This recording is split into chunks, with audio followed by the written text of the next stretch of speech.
My earliest memory of cycling is, as a young child, a birthday present where I said to my parents, I can see it, but I can't believe it. It was a bike that they'd given me.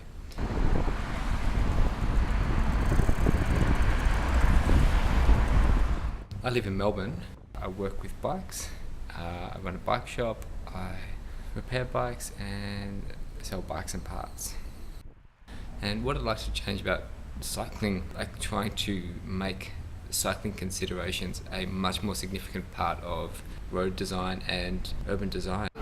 This is the bike box here, but it's not maintained. You can hardly see it. Have a look down at the quality of the paint. Check this out. The car's pushing through. The cars wouldn't push through if we were here. We were a car going straight, but because we were only bikes, the cars push through. Yeah. And I think that's mainly about design. That for some reason the cars get away with bullying bikes like that. Yeah.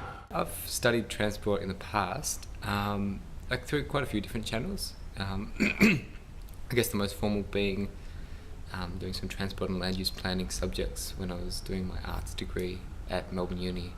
And I just think it's really interesting to look at cycling not just from a cyclist perspective, but from like land use and how cycling relates to public transport and relates to like road infrastructure and cars and sort of seeing the bigger picture. Some examples of where cycling is really poorly catered for, like as an afterthought, this bike lane tacked in, bike lane which kind of effectively ends with a brick wall. You know, you're riding along the bike lane and suddenly there's a parked car in front of you. That's not a bike lane. That's a poor excuse for pretending that you're considering cycling. It's good to look at the things which are being done right, but there's so many things which could be improved that I kind of focus on them as you know, we should highlight this, we should make sure this doesn't happen again. Just up here, see, they've put in just recently this speed hump and integrated a pedestrian crossing into it, which is, it's really great. It's saying like, you know, pedestrians cross here, get to the station around the corner easily, but there's no standing signs for cars, so cars park across the right. and it's just like, I don't know how much it costs to do that, 10, 20, 30, $40,000, and just by not having the signs there, it serves very little purpose because usually it's blocked off by cars. And it just sort of seems like it's just symbolic of the dominance of cars in the urban area. Like it's not right.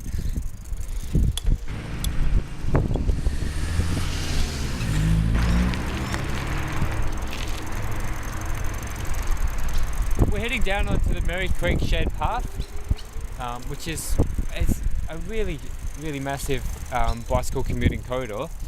One question I often asked myself was, I wonder why roads have streetlights and these shared paths don't. I guess one thing that's important to me in like trying to consider why people travel how they do or travel where they do is just the institutional signals that it sends. And like if there were the solar streetlights on the bike path, it sends a signal of you know, the council wants people to be riding here. I think that those signals are really important in encouraging people to ride. Not just you're a fringe or a minority, you're doing something which is unusual, but we're trying to get more people to do what you're doing. So Bill, we're on a footpath here. Is this legal? No, this is not legal. We're over the age of 12 and we're not accompanying a child under the age of 12, so this is illegal. It's just one of those things where sometimes safety is more important than idiot laws.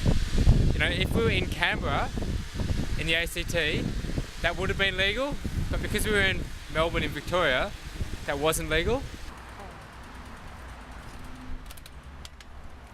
In Australia, we're riding on the left-hand side of the road, or the left-hand side of the path. You can see that there's arrows on each side showing which way you ride. So we're coming up to the lights.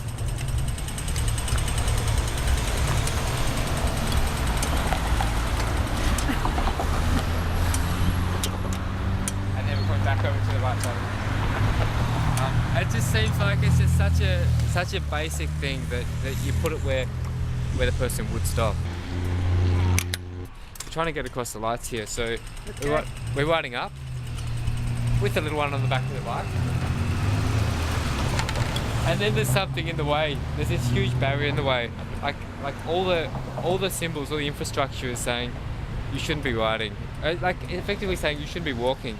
Like, because you've got this big fence in your way. Why is the fence there? Probably because there'll be trams coming along here, and it could be dangerous to step out onto the tram line. That wouldn't happen if there wasn't this blocking visibility big wall, which is advertising. So what's happened here is that commercial interests have had a sort of an anti-pedestrian, anti-cyclist effect. Yeah.